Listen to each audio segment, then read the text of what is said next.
Good morning, everyone. Mike and Corey here today. Today is Liberation Day.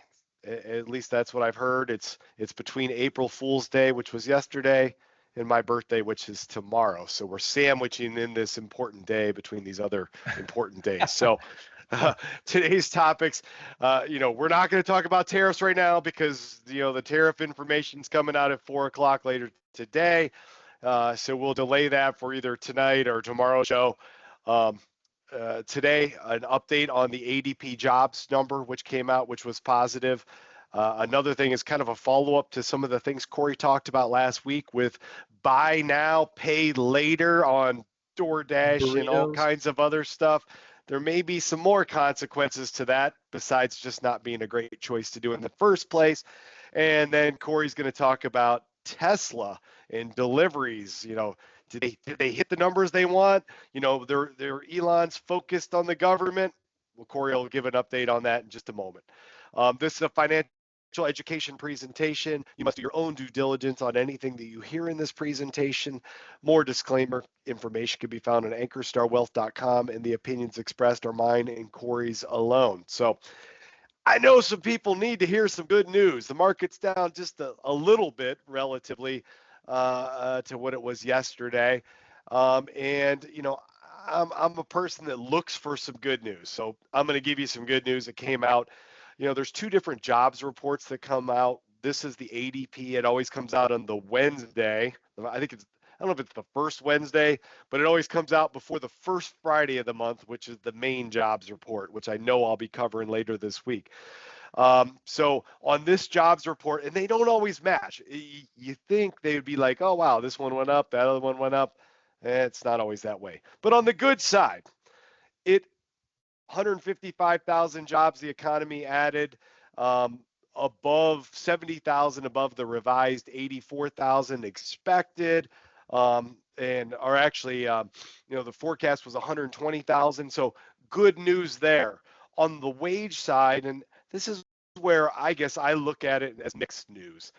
Earnings went up 4.6% year over year for those that stayed in their positions, and 6.5% for those that changed jobs. So let's break that down. So if the overall inflation rate, the Fed wants it to be 2%, but it's running at like 2.8%, but wages go up by 4.6. So that means that wages are inflating faster than the overall inflation rate. So let's just, from a personal standpoint, yes, if my pay raise, I make 5% more, yes, I like that. That's good news. But from an economy side, that means the inflation could still be going higher. So that's the inflation side of that. So, but still, the country's not losing jobs and going, stalling down into a recession, which is what the concern is. So, it's just very interesting, and we'll continue to watch that. And just to kind of give a commercial is next Thursday night, I'll do our second quarter update where I'll definitely be talking about inflation and jobs report and also the markets year to date, which have been painful.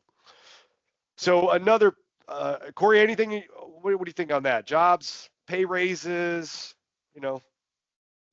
Some of those, it's funny. It's the good news is bad news is good news dynamic playing out. I think this one towed the line. It's satisfactory, right? It's good, but not too good. So I think this is good. Good news.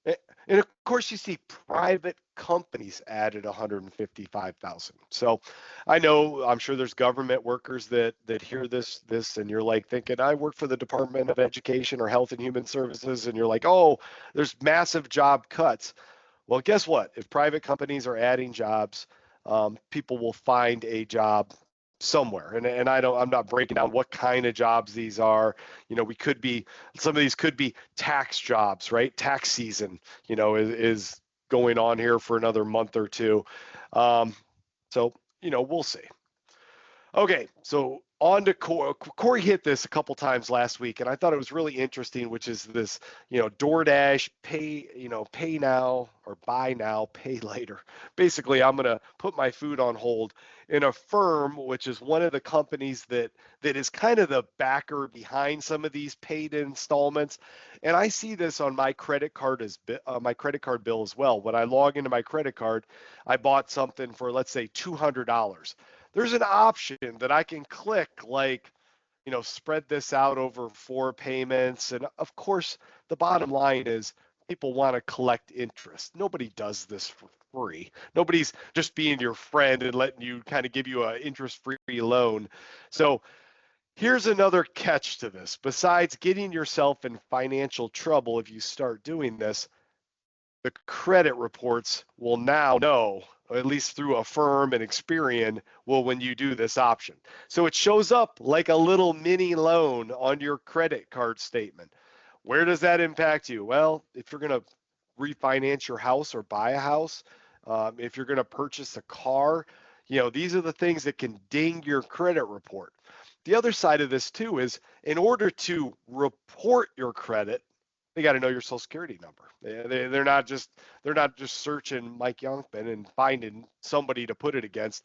They got to have your credit card number. So, I see a little bit more data sharing here as well. So, what do you think, Corey? Is this more indications you should not be doing this? I do think it's appropriate to track that on people's credit, just from an awareness standpoint for creditors out there. But I think you used the perfect word last time. It's just, this is overkill. Yeah. Overkill. Yeah. Where I could see this really happening is in a very, very young generation, say my kids. I know you're thinking me, but no, it's my kids. It's so easy to fall into this kind of thing and wreck your credit. Right now, my kids have limited ways of wrecking their credit. I mean, they can't, or at least they don't apply for credit cards, and they don't randomly apply for car loans or anything like that. Now, here's a real easy way to wreck your credit is to, put your credit card number into a group like this, bounce a few DoorDash orders on your pay later. And next thing you know, when you need your credit, which may be applying for, say, school loans for college or to purchase a first car, and all of a sudden you show up and your credit number is like 500 or something and you can't get a loan. And then you're like, oh, I shouldn't have done that for $100 a year ago. So anyways, with that, talking about buying on credit and delivering, buy now, pay later, deliver now. Let's talk about Tesla, and are they delivering? Yeah, let's do it. So Tesla had not earnings, but they had delivery numbers. They come out monthly. Don't the automakers release that monthly, Mike? Or is I it? believe No, so. this one's a quarterly. Some of them do monthly though. You can get access to. So Tesla had deliveries this morning of 336,000. That actually compares to 386,000 a year ago. So very sharp decline. Some people speculate that this is based on some political pressures on the company surrounded, from Elon's involvement with the administration and so on. And Mike, that's kind of what I wanted to ask you about is I think, Americans forget and move on. Americans move on to the next thing. I don't know if it's the news cycle or what, but I can think of a time where another company, Meta, was in the news a lot for being a little bit of like a left-leaning company a few years ago, right? And censoring things that they didn't support narratives on the left, things like that. And now I think just this morning Meta announced like a partnership with the UFC and Dana White and Mark Yep. Zuckerberg are hugging, and it's like, okay, Americans move on. They can switch sides. Fair weather fans and all that. But they say in Europe, people are more political boycotts and things are more intense there. They say just all political involvement or participation is more intense there. People are not fair weather fans. I don't know. I'm curious if you have an opinion on that. And then also, in China, they do say, and haven't tested it. They say that the BYD cars are a real threat to Mhm. Tesla over there. I mean, so it's very interesting. I have no doubt that Tesla's going to be fine in America. That's my personal opinion, just an opinion. But I Mhm. do wonder internationally, what that looks like. So, do you have an opinion, Mike? Is Tesla Yeah. going to roar back, or do they have a real problem here? Well, I mean, in the United States, I mean, you figure 336,000 deliveries in a quarter. You multiply that times four. Let's just say let's just go the high side, 1.6 million deliveries in a year, 1.8 million. Population, 300 plus million. I mean, there's still a small, they haven't passed General Motors or Ford as far as market share. So there's still upside opportunity. Although you'd certainly say lately, with the declining, the competition from other electric vehicles, it's out there. But I think Tesla will be fine. I agree with you. Tesla will be fine in the United States. On the one side where you said Meta leaned left in the past, um, this is what I always tell people as far as politics and that business cycles run independent of the political cycle. These big companies, Meta, Amazon, even Tesla, are going to find a way to adjust to whoever's in power, whoever's leading this country. Um, I recently listened to Zuckerberg's interview with Joe Rogan. At least I listened to the first half an hour of it. I think it was a couple hours long, and you can tell that Zuckerberg clearly is making amends and not leaning left. You would say he's kind of like, okay, I'm going to work in the future. That's why once kind of clarity comes out from the administration, whether that's tariffs or it's who's going to win the whatever presidential election, these companies will adjust to be profitable because they're not going to die on the vine with their political beliefs. As far as what they do in Europe, I have no clue. I mean, they may be tied to these. Europe's typically not the best place to invest. They haven't done well over the last at least 10 or 20 years. You could say they've done well over the last month and a half, but um, typically they haven't been. So, anyways, that's my 2 cents. Interesting stuff. I will say though, I do believe that Elon is focused on the DOGE, which I think all of us know.